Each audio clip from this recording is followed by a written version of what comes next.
Hey, welcome back to BL Trails and Tales. You must have enjoyed it or you wouldn't be sticking around. I appreciate that. Yeah, we got a lot of more stories to tell. I was trying to tell one yesterday, and actually, that's what we're going to tell today. It's a story about Salty, and it starts in Ouray, Colorado, but with my brother Steve, and actually, I wanted him to be part of it because we were together on this trip, and well, actually, I went and picked him up at 9 o'clock yesterday morning, and we went for a ride. And I was planning on taking this video up there as we had lunch, so he could be part of it, and put his 2 cents in. And he did when I was telling him the story in the first. Well, when we got back down to the house, I was telling him what we was going to do, and he was. He was going to elaborate a bunch on it. And I thought maybe it's just better I tell a story myself. So anyway, that's what I'm going to do. We went on that ride and got back yesterday, and we visited there at the house, and then I went over to the livery and discussed it with a friend of mine, and he had a bunch of elk videos uh, that I'm going to try and get and see if I can't share them with you, where they were hunting and they got this bull elk and he was in the river and they ended up trying to chase him out of there, couldn't get him out, and they ended up roping him. And so that would be quite a story to tell too. And I can't tell it, but I might have somebody sit down here and we can discuss it together and maybe see the video. But this one's called Salty for a reason. And I guess that started, the first time I told it was up at Harrison Horse Camp in Oregon. I met a couple up there and we got to riding together and having a good time. And we got in, well, I got into one place without them, and I said, yeah, I got up there on top of that rim and I was trying to get down in the lake and couldn't, there was no trail or whatnot. And so I just kind of bailed off. And I said it just got a little bit salty. And through the evening and stuff, she wanted to find out what in the world you call this trail salty. What's that mean? And so I told her this story.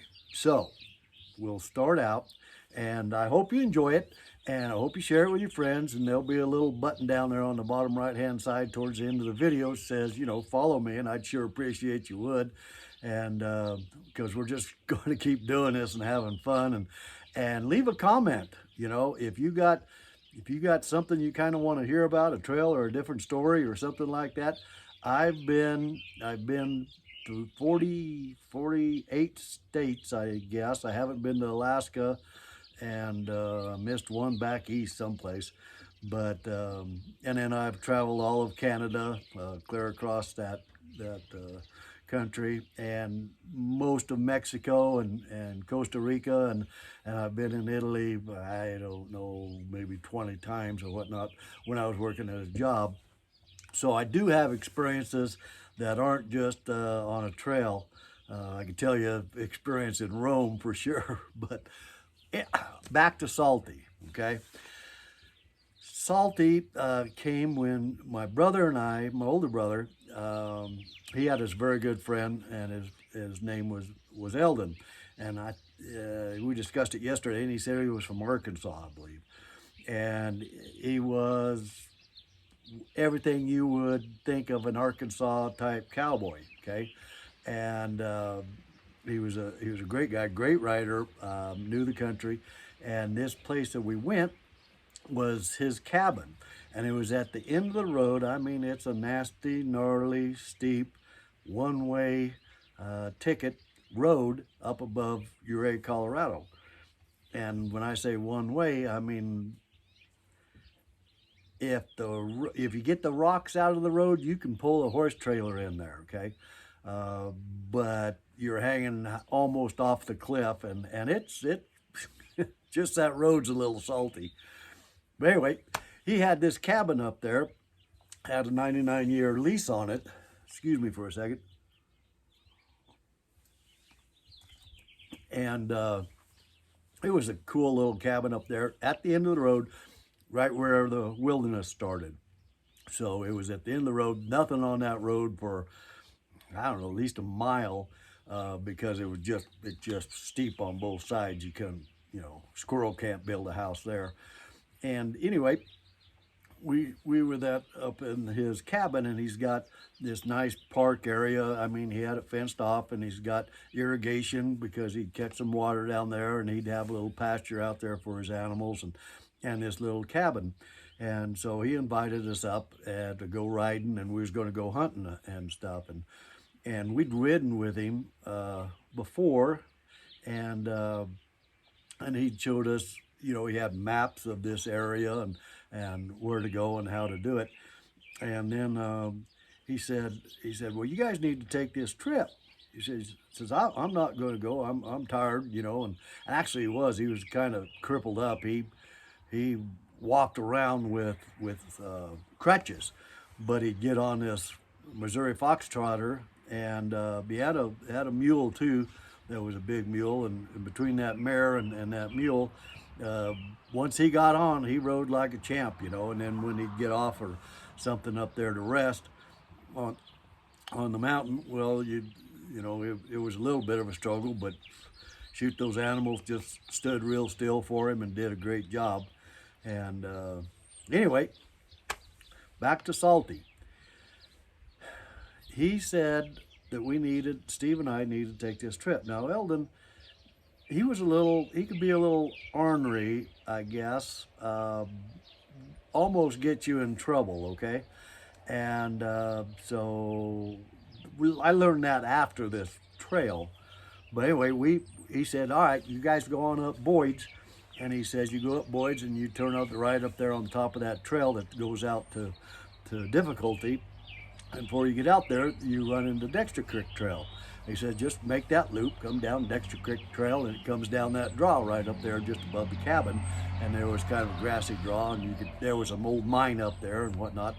And he says, you'll just come down right through there, and it won't be that big a ride, so 4 hours or something like that. And so we said, yeah, we'd do that. So anyway, we left, we took off, and we got up Boyd's, and I think they call it Dexter Creek now or something, but Dexter Creek Trail. But we went up Boyd's, we got up the top of it. It's a nice ride, it really is. It's steep, steep on the sides, but the trail's nice as far as that goes. When it's steep climbing, you got a lot of switchbacks or whatnot, so it's really nice. I mean, we get up there on where it's steep going through the ridges and whatnot. The trail's not wide, something like that, and it's steep on both sides, but it's still a nice trail. And anyway, we got up there, and it was, we didn't leave early in the morning or anything. We were taking our time, and so time we got up there and stuff, it was probably 1 o'clock, I suppose. But it was in the fall, okay, and it gets dark there probably around 5. So we decided, well, we needed to kind of hustle just a little bit. And so we're coming back down that trail, and it's a nice trail. It's up there on the ridge. I mean, as far as that goes, you follow the ridge, and it was nice. And then, but this is Silverton country. It was Uray country, and you get up on those ridges, and I mean, it's a ridge like that, okay? And if you got a trail on top of it, the trail on top of it's probably about that wide, and then it's just that steep on each side. And actually on the Dexter Creek side, I mean, it's that steep for probably 40 feet, and then it's a 400-foot cliff, so you really don't want to be, going off that. And then on the other side, on the right-hand side, as we was coming down, is you get into timber, okay? And the hill is still like that, okay? And the hill's like this, and the timber's growing like this, and so you get very little room in between trees if you're trying to go through there. Well, it comes off the side of that ridge just a little bit, and parallels that ridge, and it goes through that black timber. Well, okay, so we got in there, and about halfway through it, I suppose, we got over some logs. I mean, I was riding Tank, and well, Tank was he was a hell of a horse. Um, he was probably the best head horse I've ever ridden, and that's saying a lot. I've had some good horses, but Tank was just an absolute. He was jet deck bred, and mountain broke, and he'd been to the mountain, seen the other side. If you put him in the arena and you roped a steer, if that steer wanted to drag, you could just kick old Tank and Tank could just drag him clear to the other end of the arena. It didn't matter to him a bit. And he was built like a halter horse, but greasy fast. And just a great mind. The only thing he didn't do is he didn't shoe worth a buck. I mean, I'm telling you, when I would try and shoe him, I could get his front end pretty decent, you know. Once in a while he'd pull back. I had him tied to trailer, a little 2-horse trailer one time, and he rocked that trailer up. I mean, he liked to pull back, and then you get his back feet, and he was so heavy on his hind end and stuff that you couldn't get his leg up very much without, you know, I mean, it was bothering him. I mean, he just didn't have that kind of flexibility, and so he was a little difficult to shoe. Anyway, we'll get back down onto the trail. Well, when I bought that horse, I bought him up in rifle, and he was used, I think he was 8-9 years old, and they were running wild horses on him. You know, it was a chase horse. I mean, this guy could stand up, and I took him, as soon as I bought him, I took him out and took him up on the desert, and I took him off I don't know, it was a 4-foot, pretty much straight off rock, and I just walked him up there to it, you know, and kissed at him a little bit, and he went off there like he was some kind of accordion or caterpillar or something. It was just as smooth and sure-footed as you could get, and I thought, wow, I got myself a horse, you know. And wait, and I did. He was a super good horse. Steve was riding his Palomino mule, and we always had a lot of mules. We had a guide outfit up in Silverton and whatnot, and Dad, and so we always rode mules for forever, and I rode horses because I was team roping. Actually, I rode a mule in National Western Stock Show and got second place in reining and whatnot. But anyway, back to the trail. All right.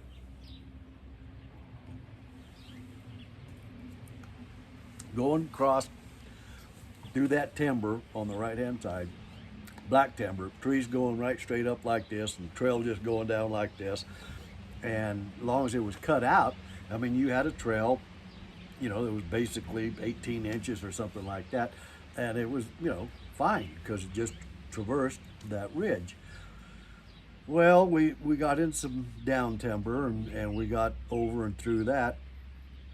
And then we come up to about halfway through that. I mean, we struggled over, I don't know, 4 or 5 probably before we got to this one where we weren't going to get over. There's just no way.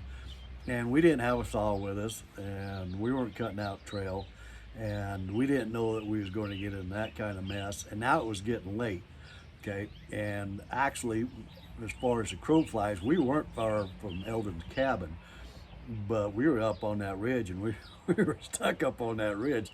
I mean, you're not going to go down it, and we didn't want to go back the way we came because we still had to get back over those down timber, and then it was a long ride back to the cabin, and we was getting tuckered in the first place. So anyway, we came to that one bad log. We couldn't get around it, and Steve just, you know, we got off and was leading the animals, and Steve got off and was leading that mule. Well, it was, you have kind of wet grass down in that timber, right? And he slipped, and, you know, and his mule's sliding all fours. I mean, their tail is in the dirt on the hillside with their front feet out like that, and they're sliding down the hill. Well, they get down there, I watch him, you know, because I'm still up on the trail. I watch him, and he goes, gosh, I'll bet it was 30 feet, I'll bet, before they came to a stop. And when they came to a stop, they were past that big log, the big log that had fell down. It was a big old tree, and but they were past it when they stopped. So okay, and so he turned and got his mule gathered up and got himself gathered up and got over there parallel where he could stand for a second, okay? And and he moved out of the way. He moved up a little bit, probably 10 feet out of the way, and he said, "All right, Bruce, come on down." And so I said, "All right." And yeah, I know Bruce Lee. We look exactly the same, but let's not go there. All right, so I come down there with Tank, and I slipped. I mean, it's steep and slick and nasty, and I slipped and fell, and so I'm sliding down there, like this with my reins here, and I'm just like a rocket sled on rails sliding down there, and here comes Tank right with me. His butt's in the dirt, his tail's dragging there. His the hind legs are up underneath him, by his front feet, and his front feet are just like this, just trying to make sure that he stands up.